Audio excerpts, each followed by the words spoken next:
नमस्कार दोस्तों, मैं Prachi Sanskrit IAS YouTube channel पर आप सभी का बेहद स्वागत करती हूँ। Target prelims current affair based on newspaper, इस प्रोग्राम में हम डेली करंट अफेयर पर चर्चा करते हैं। इसके तहत 5 बेहद महत्वपूर्ण टॉपिक्स जो आपकी प्रीलिम्स की परीक्षा के लिहाज से बेहद इंपॉर्टेंट है, उनको पढ़ते हैं और साथ ही हर एक टॉपिक के साथ उससे संबंधित एक प्रश्न पर भी हम चर्चा करते हैं। तो आपने मेरे साथ मिलकर पहले टॉपिक को अच्छे से समझना है और फिर मेरे साथ मिलकर ही आपने प्रश्न को भी बहुत अच्छे तरीके से हल करना है। प्रश्नों को कैसे हल किया जाता है इसको भी समझने का प्रयास हम इस वीडियो में करते हैं। तो ये कॉम्प्रिहेंसिव पैकेज है जहां पर आप डेली करंट अफेयर तैयार भी कर रहे हैं और साथ में 5 MCQ की प्रैक्टिस भी आप कर रहे हैं। अगर आप डेली 5 क्वेश्चंस की प्रैक्टिस करते हैं तो देखिए आप अपने एग्जाम तक कितने नंबर ऑफ क्वेश्चंस की प्रैक्टिस कर चुके होंगे, तो आपको बहुत ज़्यादा बेनिफिट ये देगा। साथ ही जब आपको रिवीजन करना हो तो आप इन क्वेश्चंस को याद करेंगे तो आपको याद आ जाएगा कि अच्छा क्या स्टेटमेंट थी, क्या हमने पढ़ा था, तो चीज़ें याद रखने में आसानी होती है। तो आइए शुरू करते हैं आज का वीडियो में स्टार्ट करूँ इससे पहले एक जरूरी सूचना है आपके लिए। संस्कृत IAS की ओर से GS फाउंडेशन का एक बैच लॉन्च किया गया है। ये देखिए 20 जून से प्रारंभ होगा। जो क्लासेस की टाइमिंग रहेंगी वो 6:30 बजे रहेंगी और संस्कृत IAS की जो फैकल्टी है उनके बारे में मैं जितना भी कहूँ वो कम रहेगा, क्योंकि आप मानकर चलिए कि बेस्ट फैकल्टीज के द्वारा आपको यहाँ पर पढ़ाया जा रहा है। इस बैच के बारे में अगर आपको फीस के बारे में जानना है, एडमिशन के प्रोसीजर के बारे में जानना चाहते हैं या आपकी कोई भी क्वेरी है तो मेरी टीम से आप कांटेक्ट कर सकते हैं। आप उनको कॉल कीजिए, उनकी तरफ से आपकी हर समस्या का समाधान किया जाएगा। इसके अलावा आप संस्कृत IAS की वेबसाइट को भी विजिट कर सकते हैं। आप हमारे ऐप को भी डाउनलोड कर सकते हैं जिसका लिंक डिस्क्रिप्शन बॉक्स में दिया हुआ है। अब हम शुरू करते हैं अपना करंट अफेयर प्रोग्राम।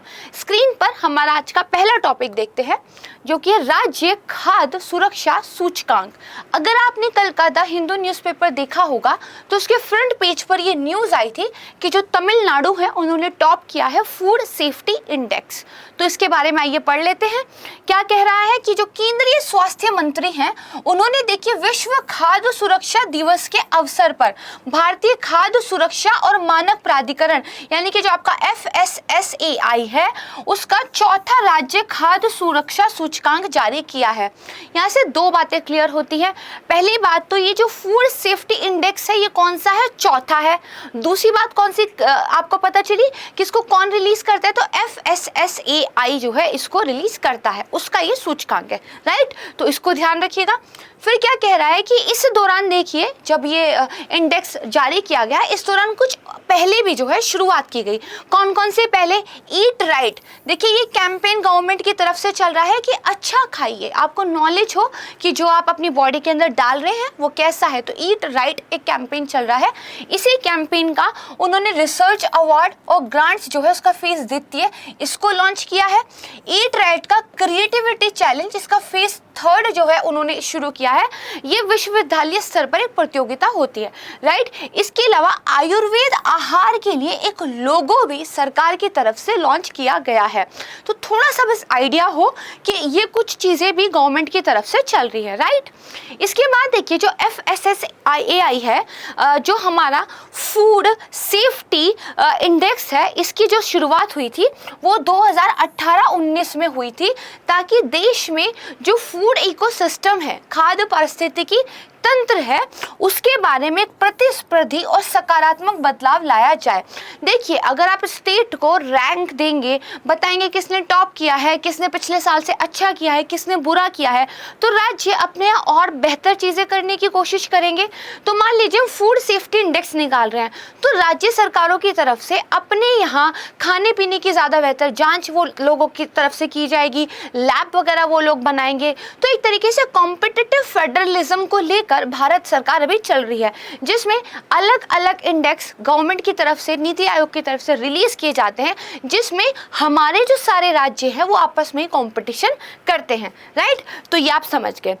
इसके बाद देखिए क्या कहता है कि इसके तहत 5 मापदंड हैं जिन पर रैंकिंग दी गई है। भाई जो रैंक दी गई है किन्हीं पॉइंट्स पे दी गई होगी, तो कौन कौन से हैं वो थोड़ा ध्यान रखिएगा इनको। खाद्य सुरक्षा, मानव संसाधन और संस्थागत आंकड़े, फिर एक्ट का कैसे अनुपालन हो रहा है, खाद्य परीक्षण की सुविधाएं आपके यहाँ कैसी है, आपके यहाँ ट्रेनिंग और क्षमता का निर्माण किस तरह हो रहा है, और उपभोक्ताओं का सशक्तिकरण, कंज्यूमर्स की एम्पावरमेंट को लेकर आप क्या कुछ काम कर रहे हैं। इन पर मिलाकर जो है राज्यों को रैंक दी जाती है। ठीक है, देखिए अगर बात करें बड़े राज्यों की तो स्क्रीन पर देखिए तमिलनाडु ने जो है टॉप किया है, गुजरात सेकंड रैंक पर आया है और महाराष्ट्र जो है थर्ड रैंक पर आया है। वहीं अगर छोटे राज्यों की बात करें तो गोवा ने टॉप किया है, सेकंड पर मणिपुर और थर्ड पर सिक्किम रहा है। एक तीसरी कैटेगरी है जो कि है हमारी कौन सी, केंद्र शासित प्रदेशों की यानी कि यूटीज की। तो इसमें देखिए जम्मू कश्मीर ने टॉप किया है, दिल्ली सेकंड पर रहा है और चंडीगढ़ का थर्ड स्थान रहा था। तो 3 कैटेगरीज के अंदर 3 जो अलग अलग राज्य हैं उनका नाम आपको याद होना चाहिए, राइट। अब इससे संबंधित एक प्रश्न पर हम चर्चा कर लेते हैं। आइए देखते हैं प्रश्न क्या कह रहा है। राज्य खाद्य सुरक्षा सूचकांक के संदर्भ में निम्नलिखित कथनों पर विचार कीजिए। आइए विचार करते हैं।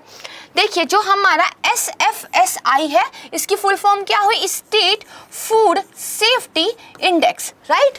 तो देखिए भारतीय खाद्य सुरक्षा मानक प्राधिकरण द्वारा निर्धारित क्या है, 5 मापदंडों के आधार पर राज्यों के प्रदर्शन को मापता है। वहीं जो रेटिंग है वो स्वास्थ्य मंत्रालय के द्वारा की जाती है। अब इस पर थोड़ा सा सोचिए कि जो मानक है, ठीक है, वो जो 5 हमारे मापदंड हैं उनको तो किसने किया है, FSSAI ने किया है, और रैंकिंग किसने दी है, मिनिस्ट्री ने दी है। मैंने तो आपको नहीं पढ़ाया, लेकिन फिर भी कैसे इसके बारे में सोचा जा सकता है। देखिए मंत्रालय रैंक क्यों देगा, ये काम तो कोई संस्था ही करेगी। भाई संस्था के पास क्या है, अच्छा खासा उसके पास एक रिसोर्स है कि वो जाए जो है चेक करे, है ना, सैंपल सर्वे वगैरह ले, बातचीत करे, उस हिसाब से फिर रैंकिंग दे। लेकिन रैंकिंग किस बेस पे देनी है, ये जो फंडामेंटल चीज है, ये जो मापदंड है, ये आपको क्या नहीं लगता कि मंत्रालय के द्वारा डिसाइड किए गए होंगे। मंत्रालय ने एक फ्रेमवर्क बना के दे दिया कि भाई ये 5 मापदंड है, इन पर जाइए, राज्यों की रैंक आप बताइए, और जो FSSAI है वो फिर रैंकिंग देगा। क्योंकि देखिए शुरुआत में ही मैंने आपको बताया था कि ये जो इंडेक्स है ये किसके द्वारा आप कह सकते हैं बनाया जाता है, FSSAI के द्वारा बनाया जाता है। तो पहले स्टेटमेंट में 2 बातों को आपस में स्वैप कर दिया गया है, ठीक है। इसका मतलब क्या हुआ कि जहां पर ये लिखा है कि ये भारतीय मानक सुरक्षा मानक प्राधिकरण ये 5 मापदंड निर्धारित करता है, यहाँ पर तो आएगा आपका स्वास्थ्य मंत्रालय, और जो रेटिंग देता है ये आपका FSSAI आएगा, राइट। तो इसका मतलब ये स्टेटमेंट क्या है, गलत हो जाती है, ठीक है। दूसरा क्या है, चौथा जो राज्य खाद्य सुरक्षा सूचकांक है उसमें जो केंद्र शासित प्रदेश है उसमें दिल्ली को पहला स्थान मिला है। हमने अभी पढ़ा कि जो यूटीज थी उसमें पहला स्थान किसको मिला है, जम्मू कश्मीर को मिला है। जम्मू कश्मीर फिलहाल तो एक यूटी है ना, तो इसका मतलब ये स्टेटमेंट भी क्या है, गलत हो जाती है, राइट। अब ये क्या पूछ रहा है, कौन सा सही है, तो देखिए दोनों में से कोई भी सही नहीं है, तो डी हमारा आंसर हो जाएगा, ठीक है। देखिए कितनी आसानी से सॉल्व हो गया। इसी तरह दूसरा देखेंगे, तो पहले दूसरे का टॉपिक पढ़ लेते हैं। दूसरा टॉपिक क्या है, कॉपीराइट उल्लंघन, ठीक है। कॉपीराइट उल्लंघन ये हम क्यों पढ़ रहे हैं, देखिए एक आर्टिकल आया था जिसमें सुप्रीम कोर्ट ने, यहाँ पर मैंने देखिए हाईलाइट भी किया हुआ है कॉपीराइट इन्फ्रिंजमेंट, सुप्रीम कोर्ट ने कॉपीराइट उल्लंघन को लेकर एक आदेश दिया है, और इस आदेश के आने वाले टाइम में क्या एक आप कह सकते हैं प्रभाव रहेंगे, इसको लेकर एक आर्टिकल लिखा गया था और लेखक ने थोड़ी सी चिंता जाहिर की है। आर्टिकल क्या था, क्राइम एंड कॉपीराइट इन्फ्रिंजमेंट, ठीक है। तो देखिए वो जो उन्होंने आदेश दिया है पहले उसको समझना जरूरी है। सुप्रीम कोर्ट ने ये कहा है कि जो कॉपीराइट है अगर उसका उल्लंघन होता है तो ये जो अपराध है ये एक संज्ञेय अपराध होगा, ठीक है। और इसी चीज को लेकर जो लेखक है उसने चिंता जाहिर की है। तो ये संज्ञेय अपराध क्या होता है, सुप्रीम कोर्ट ने ऐसा क्यों बोला है, ये सारी चीजें हम समझेंगे, ठीक है। आइए देखते हैं। जो कॉपीराइट अधिनियम है उसकी जो धारा 63 है उसके तहत कॉपीराइट का उल्लंघन एक संज्ञेय और गैर जमानती अपराध है, ठीक है। और क्या कह रहा है कि कॉपीराइट अधिनियम की धारा 63 के तहत अपराध के लिए जो प्रदान की गई सजा होगी वो 6 महीने से तो कम नहीं ही होगी, और उसको बढ़ाकर 3 साल तक भी किया जा सकता है, साथ ही जुर्माना भी दिया जा सकता है, ठीक बात। तो अब हमें यहाँ से सबसे पहले ये पता हो कि भाई संज्ञेय अपराध होते क्या हैं। तो देखिए, संज्ञेय अपराध वो होता है जिसमें बिना मजिस्ट्रेट की परमिशन के पुलिस सीधे इन्वेस्टिगेशन शुरू कर सकती है। देखिए, जनरली होता क्या है, मान लीजिए कोई अपराध रजिस्टर हुआ, एफआईआर दर्ज हुई, तो पहली जो बात होती है वो मजिस्ट्रेट के सामने जाया जाता है, और मजिस्ट्रेट को अगर पहली दृष्टि में ऐसा लगता है कि हाँ, ये वास्तव में कुछ क्राइम वगैरह हुआ है, इसमें कुछ खोजबीन करने की ज़रूरत है, तो वो परमिशन दे देते हैं कि आप जाकर जो है स्टार्ट कर दीजिए।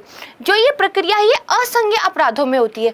लेकिन जहाँ पर अपराध थोड़ा सा गंभीर हो, वहाँ पर पुलिस के पास ये अधिकार है कि भाई वो सीधे ही जो है इन्वेस्टिगेशन स्टार्ट कर सकते हैं बिना मजिस्ट्रेट की परमिशन के। ऐसे क्राइम को संज्ञेय अपराध कहते हैं। ये कहाँ से डिफाइन हुआ है? तो हमारा जो दंड प्रक्रिया संहिता 1973 है, उसकी पहली अनुसूची का भाग 2 वो क्या कहता है कि यदि अपराध 3 साल और उससे अधिक हो, ठीक है, तो अगर आपको 3 साल या उससे अधिक के कारावास का दंड मिला है लेकिन 7 साल से अधिक नहीं है, तो अपराध एक संज्ञेय अपराध होगा। आप पिछली स्लाइड पर वापस आ जाइए, क्या कह रहा है? अधिकतम 3 साल तक सजा दी जा सकती है, यानी कि कहीं ना कहीं ये इस वाली कैटेगरी में चला गया। इसी बेस पर सुप्रीम कोर्ट ने कह दिया कि कॉपीराइट का उल्लंघन एक संज्ञेय अपराध होगा। ठीक है, क्या कह रहा है ये कि जहां अपराध की सजा 3 साल से कम होगी वहां पर जो है ये ऐसे अपराध को असंज्ञेय कहा जाता है। ठीक है, ये तो हम समझ गए कि कोर्ट ने ऐसा आदेश दिया क्यों। अब देखिए, हमें ये समझना है आखिरकार कॉपीराइट का उल्लंघन होता क्या है। मान लीजिए मैंने कोई किताब लिखी, 6-7 साल लगा के एक बहुत ही इंटरेस्टिंग सी मैंने बुक लिखी, जो बुक अगर मान लीजिए मार्केट में आएगी, जो बिकेगी, तो मुझे पैसा मिलेगा। ठीक है, लेकिन मान लीजिए आप उस बुक की कॉपी कर लेते हैं, या फिर उसकी कहानी आपने चुरा ली और अपने तरीके से थोड़ा बहुत चेंज कर आपने एक नई बुक लिख दी, और किसी वजह से बाजार में आपकी बुक पहले आकर चल गई, तो मुझे तो नुकसान हो गया ना भाई। मैंने जो ओरिजिनल कंटेंट लिखा था वो एक तरीके से किसी ने चुरा लिया, तो ये कहीं ना कहीं कॉपीराइट का उल्लंघन है। एक दूसरा एग्जांपल देती हूँ जो आप लोग जरूर करते हैं, ठीक है ना। ये जो आप टोरेंट वगैरह से मूवी डाउनलोड करके देखते हैं ना, ये भी कॉपीराइट का उल्लंघन माना जाता है। और आपको पता है कि ये जो आप कह सकते हैं ये जो इधर उधर की वेबसाइट्स होती हैं, यहाँ से जो आप ये मूवीज डाउनलोड करते हैं, ये इंडिया में इलीगल है, अपराध है, ये मत क्या कीजिए। ऐसा पकड़े गए तो जुर्माना हो जाएगा। तो इसका मतलब क्या हुआ, मजाक को साइड रखते हैं, कि किसी के ओरिजिनल कंटेंट को बिना उसकी परमिशन के अगर आप लेते हैं तो वो कहीं ना कहीं कॉपीराइट का उल्लंघन है। हालांकि इसमें भी छोटी छोटी और बातें हैं, वो हम समझेंगे। ठीक है, अब देखिए कॉपीराइट कानून 1957 क्या कहता है।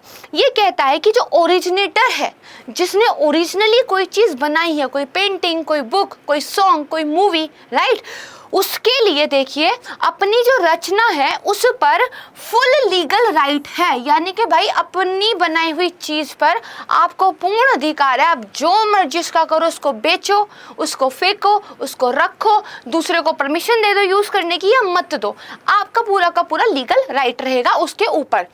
तो देखिए SR जयलक्ष्मी बनाम मेटा म्यूजिकल एक केस हुआ था, जिसमें मद्रास हाई कोर्ट ने ये कहा था कि भाई कॉपीराइट कानून का मूल उद्देश्य ये है कि व्यक्ति ने जो काम किया है, जो मेहनत की है, जो उसका कौशल है, उसकी कोई नकल ना कर पाए। नकल करना अच्छी बात नहीं होती, ठीक है। यानी कि कोई भी आपने लेखन किया है, कंटेंट है, गाना है, फिल्म है, उस पर ओरिजिनेटर का पूरा लीगल हक होगा। उसके अलावा कॉपीराइट एक्ट की जो धारा 52 है वो ये कहती है किसी भी कंटेंट का अगर आप प्राइवेट इस्तेमाल के लिए उपयोग करते हैं तो कॉपीराइट का उल्लंघन नहीं है। हालांकि अगर प्रसार और कमर्शियल उद्देश्य के लिए इस्तेमाल करेंगे तो उल्लंघन है। कोई बुक आप अपने लिए पढ़ना चाहते हैं, पढ़ सकते हैं। कोई म्यूजिक आपको बहुत पसंद आ गया, आप अपने लिए उसका बार बार रियाज करना चाहते हैं, उसकी प्रैक्टिस करना चाहते हैं, कर सकते हैं। आप किसी पिक्चर को देखकर उसके बारे में एक क्रिटिसाइज आर्टिकल लिखना चाहते हैं, लिख सकते हैं। ये चीज़ें आप कर सकते हैं। लेकिन अगर आप चाहते हैं किसी और के किए हुए काम से मैं उसका कमर्शियल यूज़ करके पैसा कमा लूँ या मैं उसका प्रचार प्रसार करके अपना नाम कमा लूँ, ये कॉपीराइट का उल्लंघन है, राइट। तो प्राइवेट इस्तेमाल करने के लिए कर सकते हैं, ठीक। फिर देखिए जो ओरिजिनेटर का अधिकार है वो कब तक रहता है भाई, जिस दिन आप मर गए उस कैलेंडर ईयर से लेकर अगले 60 सालों तक आपका जो है अधिकार उसके ऊपर रहता है। यानी कि आज मैंने कोई चीज़ लिख दी तो आज से लेकर जब तक मैं जिंदा रहूंगी तब तक तो मेरा ही हक है, मेरे मरने के बाद भी 60 साल तक मेरा उस पर हक रहेगा, राइट। उसको आप अपने किसी कमर्शियल पर्पस के लिए यूज़ नहीं कर सकते हैं।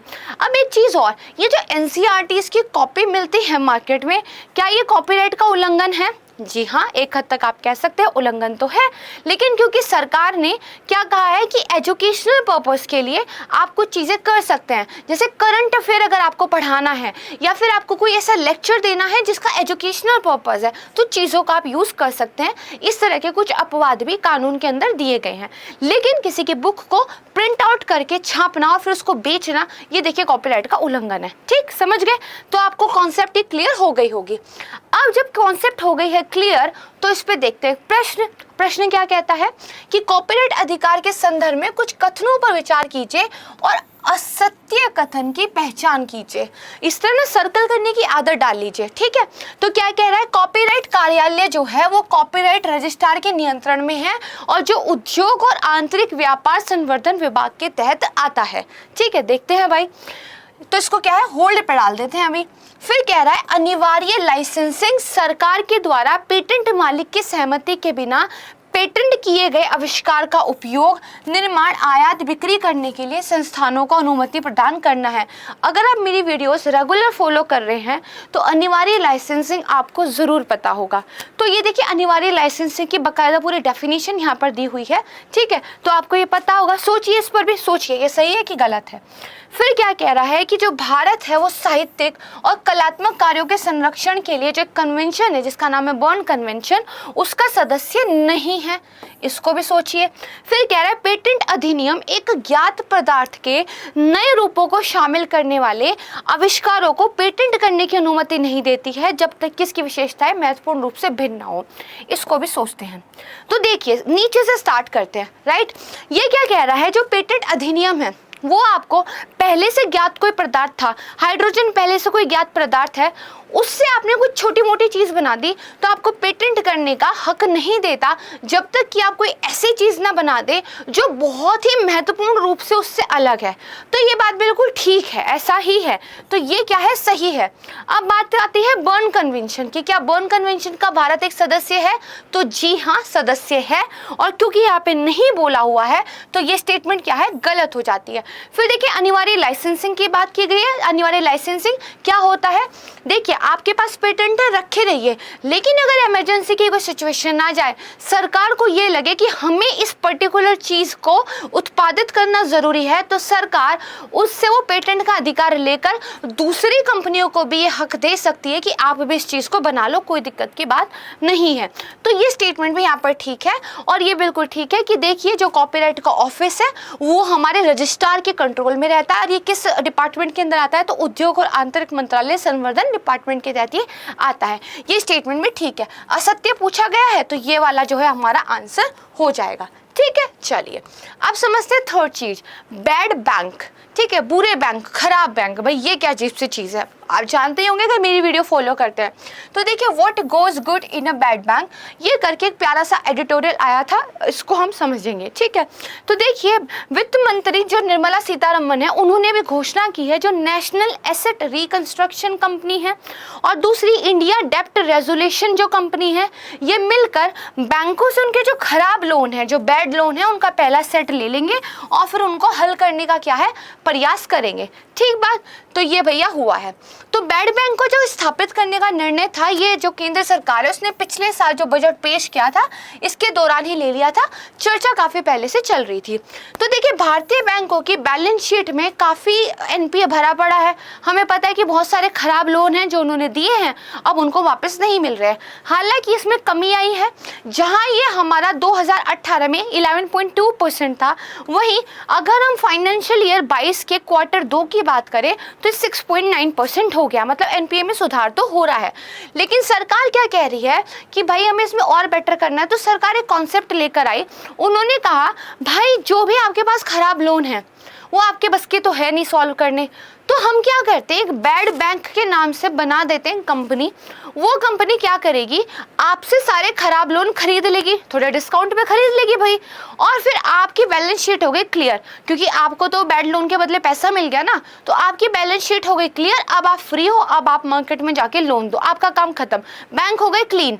अब ये जो गंदा लोन, खराब लोन बैंकों से बैड बैंक को ट्रांसफर हुआ है, भाई वो क्यों ले रहा है, उसको क्या फायदा है? वो क्या करेगा, वो मार्केट में उस लोन को रीस्ट्रक्चर करने की, उसमें कुछ सुधार करने की, उसको फिर से बेचने की पूरी कोशिश करेगा।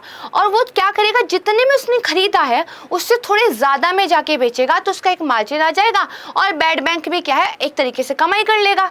तो यहाँ पर बेसिकली ये हो रहा है कि बैंकों से खराब चीज़ें लेकर एक दूसरी कंपनी में ट्रांसफ़र कर दी जा रही है, और उस दूसरी कंपनी का एकमात्र काम ही यही होगा कि उसने खराब लोनों को लेकर उसको जो है एक तरीके से निपटाना है, राइट। बैंकों के पास तो और भी बहुत काम है। तो ये बेसिकली इसके पीछे का आइडिया है। तो देखिए इसको क्या है, ये एक फाइनेंशियल यूनिट है, और इसको जो एनपी है, गैर निष्पादित संपत्ति है, उनको खरीदने के लिए स्थापित किया गया है। Bad bank basically asset reconstruction company होती है, एसेट रिकंस्ट्रक्शन है ना, तो ये कंपनी होती है। इनका काम बैंकों में फंसे हुए कर्जों को टेक ओवर करना होता है, और बैंक किसी भी बैड एसेट को गुड एसेट में बदलने का काम करता है, ठीक है। और उसके बाद जब ये खरीद लेता है, उनको पुनर्गठित करने की कोशिश करता है, उनको बेचता है, कुछ मुनाफा कमाता है। समझ गए? अब इस पे प्रश्न देख लेते हैं। कुछ कथन दिए गए हैं। 2008 के वित्तीय संकट के बाद जो यूएस ट्रेजरी था, क्या कह रहा है, एक वित्तीय संकट की बात कर रहा है, ठीक है, उसके द्वारा कार्यान्वित एक ट्रबल एसेट रिलीफ, ठीक है, प्रोग्राम को बैड बैंक की अवधारणा के अनुरूप तैयार किया गया था। भाई हमें क्या पता किया गया था कि नहीं, सोचेंगे। हाँ, दूसरा क्या कह रहा है, भारत में जो संपत्ति पुनर्निर्माण कंपनी है, एसेट रिकंस्ट्रक्शन कंपनी है, उसकी स्थापना के लिए जो शक्ति मिलती है वो कहाँ से मिलती है, तो वित्तीय अस्थियों का प्रतिभूतिकरण और पुनर्निर्माण और सुरक्षा हित का परिवर्तन, यानी कि हमारे यहाँ जो सरफासी अधिनियम है, ठीक है, 2002 वाला, उससे मिलती है। तो देखिए ये स्टेटमेंट तो ठीक है भाई, कि जो सरफासी एक्ट है दरअसल वही एक तरीके से हमें इस बात की पावर देता है कि हम एसेट रिकंस्ट्रक्शन कंपनीज को बना सके। ये स्टेटमेंट ठीक हो गई। अब ये हमें नहीं पता है, अब कुछ कीवर्ड पे ध्यान दीजिए। वित्तीय संकट आया, उसके बाद कुछ ट्रबल मतलब कुछ मुसीबत, रिलीफ मतलब उससे क्या है, आपको सुधार मिल रहा है, कुछ फायदा मिल रहा है, आपकी हल हो रही है मुसीबत, ऐसा कुछ किया गया। और कह रहा है बैड बैंक की अवधारणा के अनुरूप किया गया। तो बैड बैंक का काम क्या है, खराब चीज को अच्छी में बदलना। और यहाँ पे कुछ ट्रबल से रिलीफ की बात की जा रही है, कुछ वित्तीय संकट की बात की जा रही है।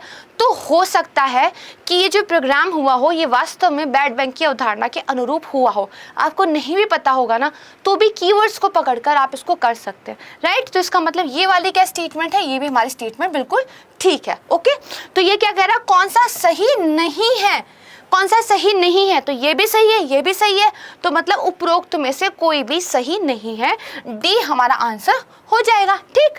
तो ये समझ गए।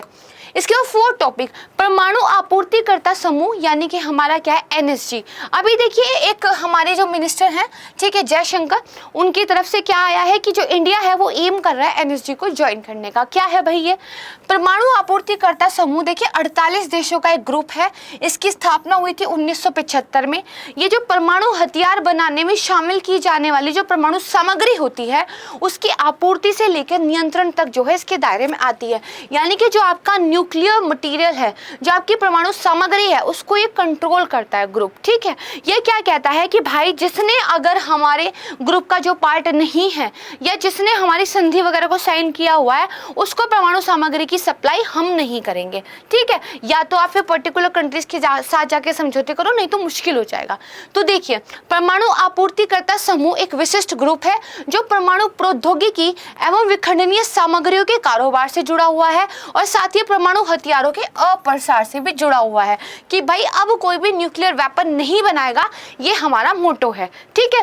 फिर क्या कह रहे हैं, शुरुआत में जो स्थापना हुई थी तो 7 देशों ने मिलकर की थी। कौन कौन से थे, कनाडा, जापान, फ्रांस और पश्चिम जर्मनी, सोवियत संघ, यूनाइटेड किंगडम और संयुक्त राज्य अमेरिका, ठीक है। लेकिन देखिए एनएसजी की एक आप कह सकते हैं शर्त है कि जब तक आप एनपीटी संधि को, नॉन प्रोलिफरेशन ट्रीटी को साइन नहीं करेंगे, तब तक हम आपको जो है एनएसजी के अंदर भागीदार नहीं बना सकते। एनपीटी साइन करने का मतलब ये है कि आप न्यूक्लियर वेपन नहीं बनाएंगे, ठीक है, आप किसी प्रकार की टेस्टिंग नहीं कर पाएंगे, और आपके यहाँ जितने भी न्यूक्लियर पावर जनरेशन वाले प्लांट हैं उनको लगातार मॉनिटर किया जाएगा कि कहीं आप कुछ गड़बड़ तो नहीं कर रहे हैं।